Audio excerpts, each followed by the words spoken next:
Good afternoon, my impatiens. How are you all doing? It is Andrew the Android Koloski here, and I'm ready to perform for all of you. Hi, how are you? So,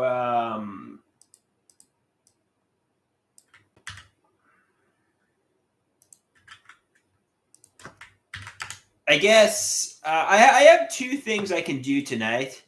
Actually, three things. One of them is solitary confinement, but I got two things I can do tonight. One of them is speed friending. I could go and try to meet new friends, but I'm very socially anxious and don't want to really do the speed friending, you know? Another thing I could potentially do is the open mic this evening. I could try to perform comedy, or I could sit in solitude, which is something I could easily do too. What do you guys think? Which one should I do? Speed friending, open mic, or comedy?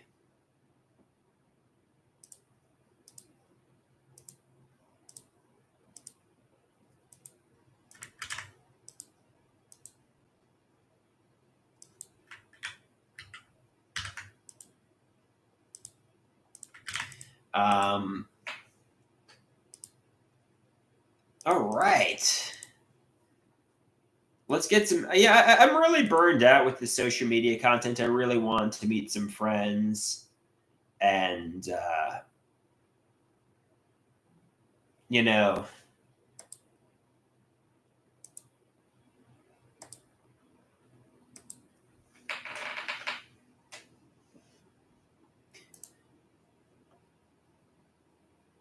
So, have my parents been lying to me for the past 20 years? Have they been gaslighting me about everything?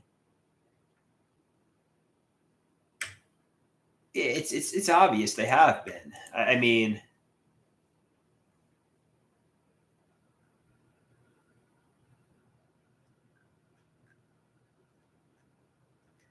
it's obvious they've been lying to and gaslighting me, correct?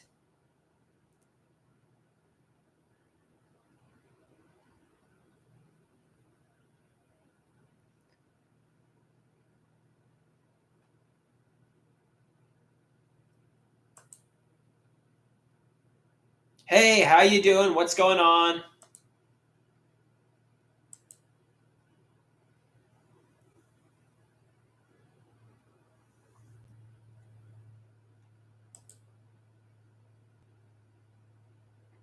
He says he's good. He's eating baby carrots.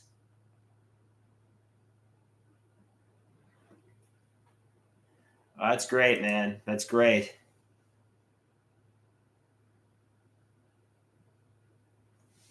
Can someone tell me the goddamn truth, please? Can somebody just fucking tell me the truth?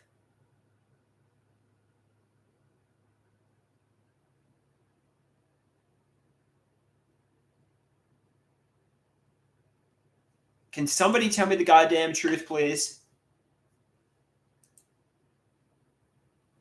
My parents certainly aren't going to. My parents are going to continue. My mother, father, and stepfather are going to continue to lie to and gaslight me. I mean, they're having me solve the fucking hidden realities like a goddamn puzzle, but they're not telling me. They're certainly not telling me to my face.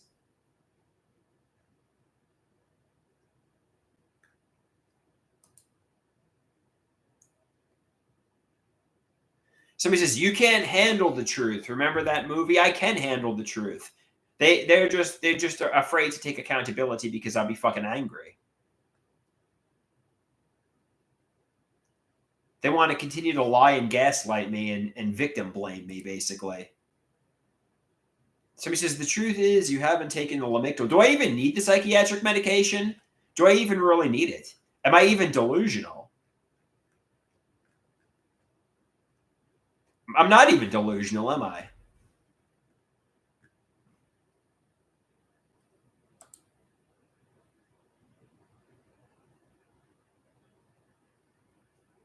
Somebody says you're super delusional. Okay, fair enough. Fair enough. Fair enough. Should I do the open mic this evening or should I do speed friending? Should I do speed friending?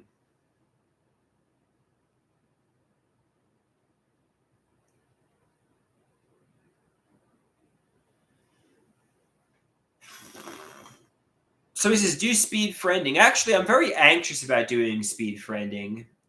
Um, on Sunday, I'm going to be doing karaoke at round one with a bunch of people. Um, you know, somebody says, sit in solitude, buy a 12-pack of White Claws, and sit in solitude. I mean, that's the third option, obviously. I don't drink that many White Claws when I do, but that's a third option. Sit in solitude and drink a White Claw.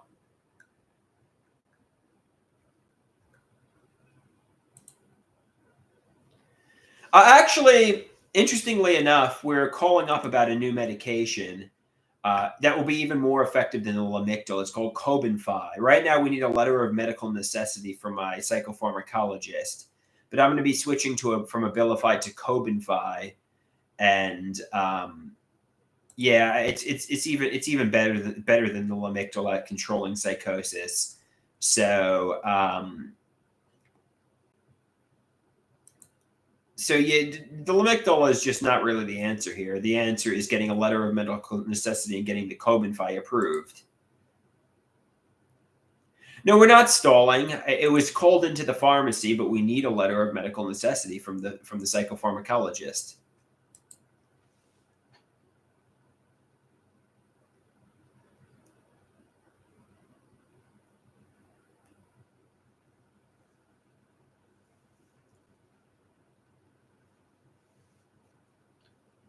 Because it's not covered by the insurance without that letter.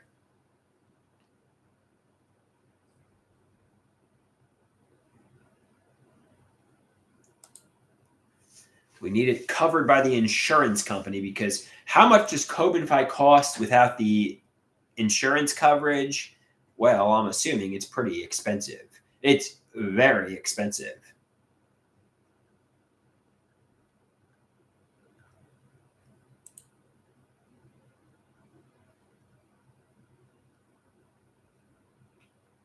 We want the insurance to cover me medication.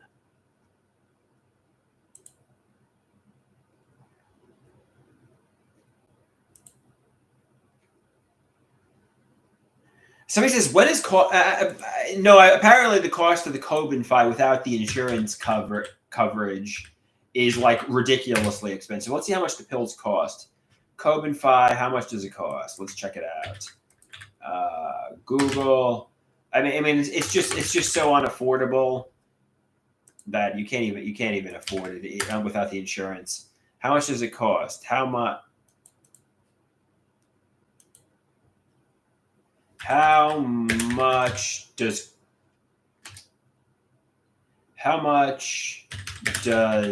Cobenfy cost?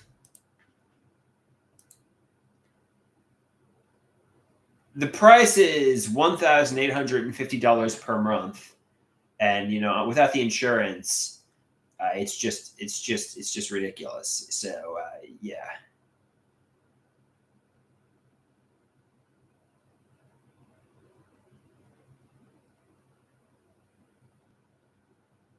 Oh, but there's a generic version that's less expensive than the brand name.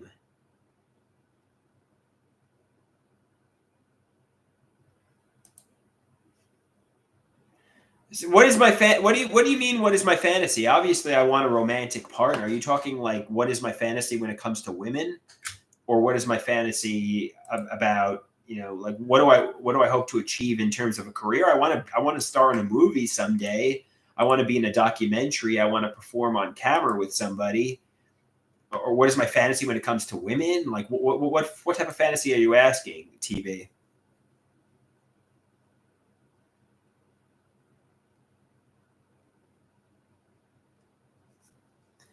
All of the above. Well, obviously, I would like a cute woman who's very beautiful, who's like my soulmate, who I can live, and who's like my best friend, who I could be in love with, who I could get romantic with. And I would like a romantic partner who's beautiful, who's like my best friend, who's like my twin flame, who's like my soulmate, and we're madly in love with one another. In terms of career, I would like to be in movies. I would like to perform. I would like to do comedy and act. Like that's what I hope to do.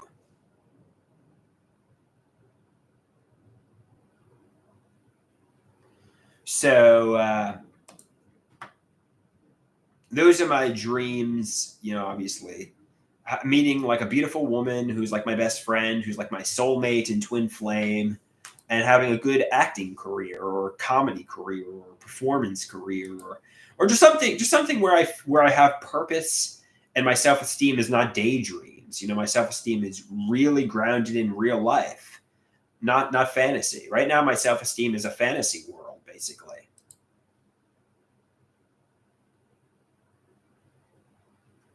TB asks, "What about being a gardener?" No, that would not give me self-esteem. That would not satisfy. I don't want to be a gardener for the obvious reasons.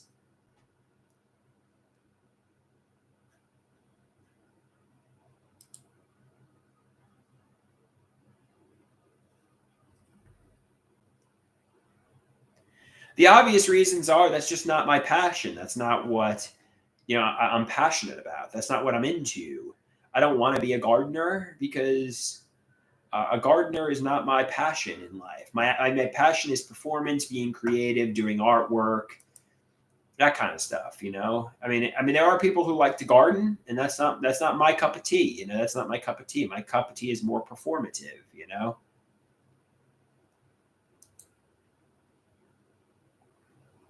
So he says, "But you stopped going to the improv classes." Yes, I'm not going to lie. I was getting anxiety. I was getting agoraphobia.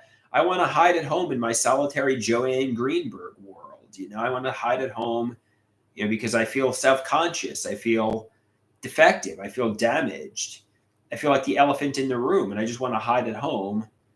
And I hope social media is my ticket to riches and fame. But they say social media is your ticket to pouring your life down the drain.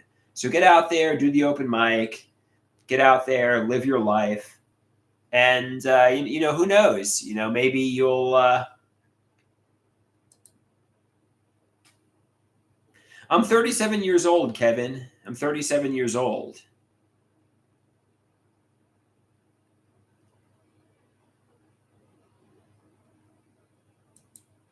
Somebody says, "Oh, why don't you want to be an NBA player?" Well, that's not my passion. That's not my dream.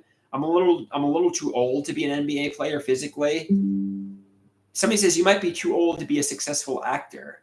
Well, I certainly couldn't be worse than Zendaya and Tom Holland. Yes, they're significantly younger, but I certainly shine brighter than them. And even at my old age, I still can rock and roll. So, you know, I couldn't be worse than Zendaya and Tom Holland. So you might be saying, "Oh, you're a little too old to make it in acting. Give up your dream and pursue a realistic job."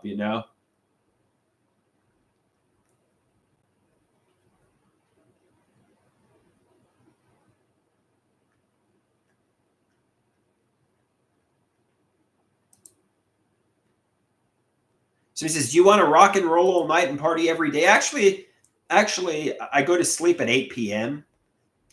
and every day I just basically drink coffee and create social media content. So I want to go to sleep at 8 p.m.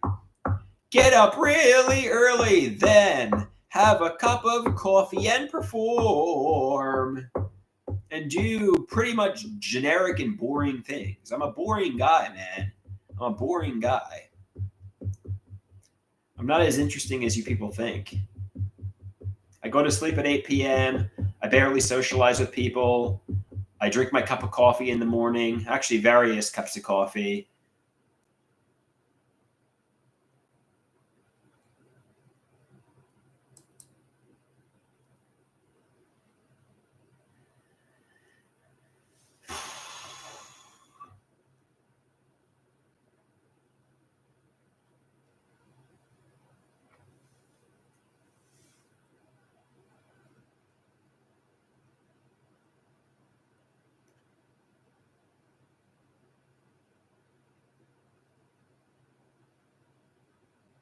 Somebody says to get a cat. I'm actually allergic to cats, believe it or not. They dry out my eyes and I get allergies around cats. So I don't want to do a kickflip because that's not my passion in life. I started trying to run again, but I injured my knee. My knee is kind of bothering me. I hope it heals because it was getting me nice and slim. Apparently, I lost 10 pounds according to my cardiologist today. So I've lost some weight, which is good. Which is good. A year ago at this time, I weighed 10 pounds more.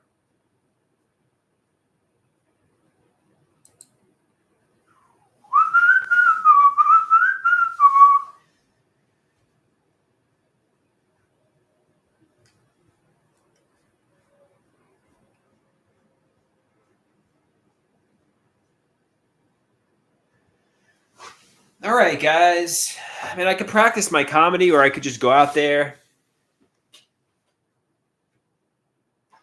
Let's see if I can find my comedy from.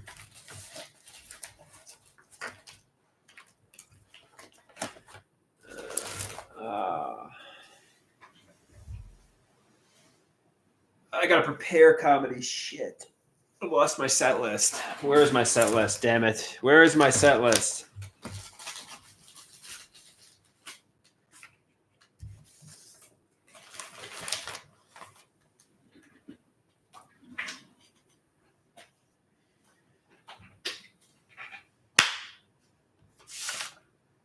Oh, here we go. I found it.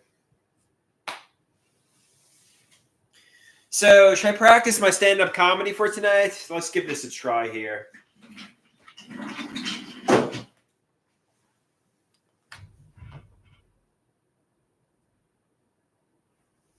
Somebody says, why do comedy? Didn't you say you're a shell of what you used to be? Why are you bad at everything? Wee-wee-wah.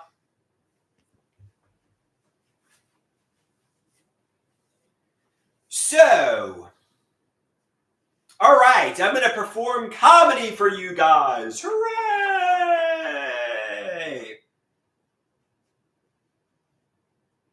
I took an English class in college many years ago. I know, that's hilarious. The professor said, you know, the topics we would write papers on, some of the topics were September 11th, some of the topics were African American slavery, other topics were war.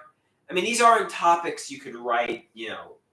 I mean, it's very limited what you could write. But he says your papers could be funny. They could be creative. They could be imaginative. Then he turned to an attractive woman in the class and he said, your papers can be erotic. I'm thinking to myself, I get what he's trying to say. He's trying to say, I'm the cool professor. I'm the hip professor. I'm the professor that nothing phases. But how the hell do you write an erotic story about September 11th? When the planes came crashing into the buildings, we had a burning and steamy affair. No, this is like the opposite of erotic. You literally cannot write an erotic story about September 11th. You know? You know, like, oh, my burning and steaming affair as the righteous terrorists came crashing into the buildings. No. So, I mean, obviously the election was several weeks ago, and a lot of these celebrities, they endorsed Kamala Harris, and they said, if you don't vote for Kamala Harris, you know, you're not my fan, and we're leaving the country. Do people actually listen to who these celebrities endorse? Do people actually care who these celebrities endorse for president? I mean, do they really have that much influence? I mean, frankly, I mean, I didn't vote, but I would have voted for Donald Trump. And, you know, frankly, it wouldn't, I couldn't care less if you voted for Donald Trump. If you voted for Kamala Harris, you know, I'm not going to it's not going to sabotage my friendship with you. I mean, like, but these celebrities, like who you vote for is like life and death to them. It's like, oh my God, you better vote for Kamala Harris. And they throw temper tantrums if you don't support their candidate. It's kind of really immature and juvenile. So how many people, you know, have people that get on your nerves? I'm a 37-year-old disabled adult child, and my parents really get on my nerves. They really peeve me. They really irritate me. And, you know, me, I couldn't possibly get on their nerves. I'm so fresh. I'm so suave. I'm so cool. I'm a pleasure to be around. I couldn't possibly get on anybody's nerves. But seriously, we have a real hostile dependency here. And if, I don't get some love and independence soon, this is going to end like the Massapequa Horror House, like the Amityville Horror House. This is going to end like a fucking powder keg. I'm just kidding, though. I'm just making a joke because, obviously, I don't want the men in white coats to come and take me away, but I'm trying to say, well, it's just so frustrating living here with my parents. I want some independence. I want a girlfriend. I want a life. I'm 37 years old, man. So my mom says, obviously, go into New York City, go to mental health recovery groups. And I said, I'm scared of New York City. I'm scared of getting assaulted. She says, go in there with the attitude, I dare the criminals to assault me. I get what she's trying to say. Don't be anxious. Don't be afraid. But if a criminal really assaulted you in New York City, it would be a really bad day. You might start to cry. You might have to take HIV PrEP if he bit you. And hell, if you defend yourself, the news might turn you, the victim, into the perpetrator, and you might get labeled like this guy who's attacking homeless people on the subway, and you certainly don't want that. You don't want to get attacked in New York City. It would be a very bad day. It really peeves me when people credit their hard work to the Lord. I was watching a hockey game and somebody scored a game-winning goal, and they said, thankfully the Lord was with me, but I scored my goal. No, it was your talent, it was your skill that scored the goal. I was listening to rock musicians who create masterpiece albums. A lot of these rock musicians credit their album to the Lord, God. And I'm like, no, it was your hard work. It was your talent. There was no divine intervention here. So you know what I'm going to say? All of this wasn't done by me. It was done by Andrew Koloski and God. God is my co-writer. But if I claim God is my co-writer, will I have to give half my money to the church? I don't want to give half my money to that pedophile organization. But then again, you know what? The Lord isn't my co-writer. I wrote all of this on my own, and that's. So when I was in elementary school, I was very naive. You might say, you're still very naive, Andrew. Okay. So I went to a work party with my father, and there was a drunk woman there. I didn't realize she was drunk, or maybe I did, and she was telling my father to drink, drink, drink. And my father says, I can't drink, I'm with my son. And she poured beer in his hair. And being a naive elementary school student, I said to my father, why did she pour beer in your hair, Dad? And my father's response was, beer is good for the hair. I believed longer than I should have into middle school, high school, maybe even college, that I knew beer was alcohol and it intoxicated you, but I believed it was also kind of a multi-use shampoo product, kind of like conditioner or shampoo. I believed beer was good for the hair until it finally dawned on me. Oh, the woman was drunk and she poured beer in my father's hair. Beer is not actually good for the hair. So, I have this expensive pen, the Dr. Grip pen, My father got it for me in middle school. I don't know what he was saying. When I looked it up in adulthood, apparently the Dr. Grip pen is to fill out prescriptions for doctors.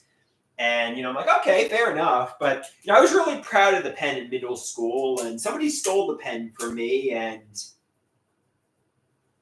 I saw them using my pen in middle school. And in adulthood, my pen went missing, and it's like an $8, $9 pen. And, I got paranoid the cleaning lady stole my Dr. Grip pen from me. But my mom says, no, cleaning ladies, wouldn't steal anything from you. It's a paranoid delusion. Nobody cares about your goddamn Dr. Grip pen. Nobody gives a shit about your Dr. Grip pen, Andrew. So, when I was... So I was watching hockey with my father, and there was a hockey player who's in his early 20s, significantly younger than me, making $10 million a year. And my father asked me, how does it feel knowing this hockey player is younger than you and has more money than you'll ever see in your life? It does sting a little because, he's a multimillionaire and he's younger than me. But you know what? I was watching this guy during the post-game interview. He sounds like a dud. He sounds like a bore. He's like, yo, so my battle level was really good. He sounds like a dumb jock, And I'd much rather be me than him because I'm able to deliver a speech. I'm able to perform funny. I'd much rather be me than this young and rich hockey player. Some people say my executive functioning isn't that high. Some people say I've been rendered a vegetable mind. But do you know what the proof that my executive functioning is high is? The fact that I'm able to go wee wee wah wee wah wee wee wah wee wah. And on that note, peace out, my amigos and amigas, and may the doctors fill out my prescription with the Dr. Grip pen.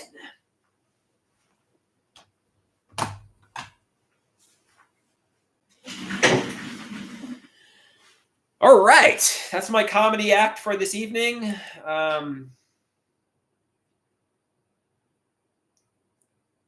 I'm going to be performing that around 7:30.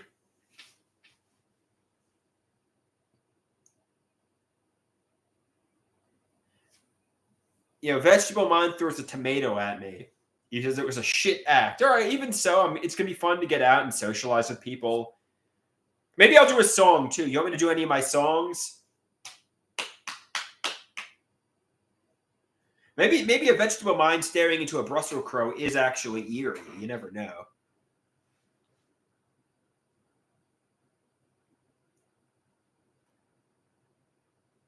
I'm a whack app. I'm a whack app. Whiteness is great. In the year 2024, the media. I'm having difficulty collecting my thoughts. But I need a little bit of mind moistening here.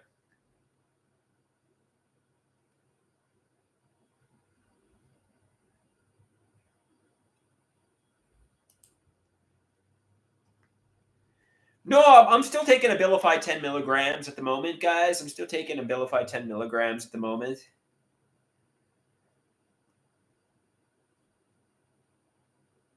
Somebody says, I'm getting that caveman look. Yeah, man. I'm getting that caveman look. Should I get a haircut or should I keep the caveman look?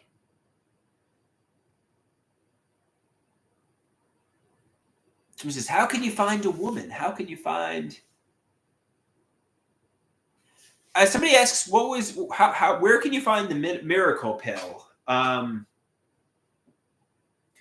We're calling it into the pharmacy. I need a letter of medical necessity. All right, guys. I think I'm going to go for a little bit of a walk here. One sec. Be right back.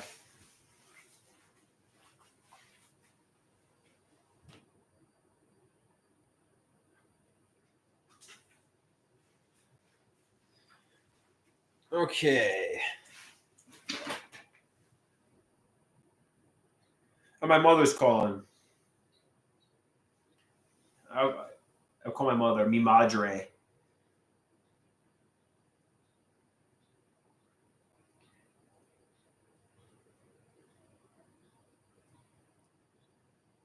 Mi madre. Ring-a-ling-ling-ling, ring. Hey, Ma, I'm on with people, so don't talk about anything too crazy. But can you put on the Nathan's hot dogs for dinner?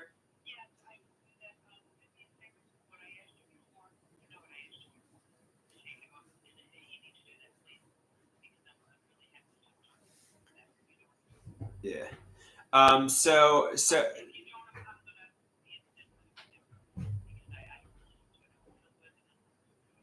My question for you is, I'm having. Did they write the letter of medical necessity about the? Right. All right.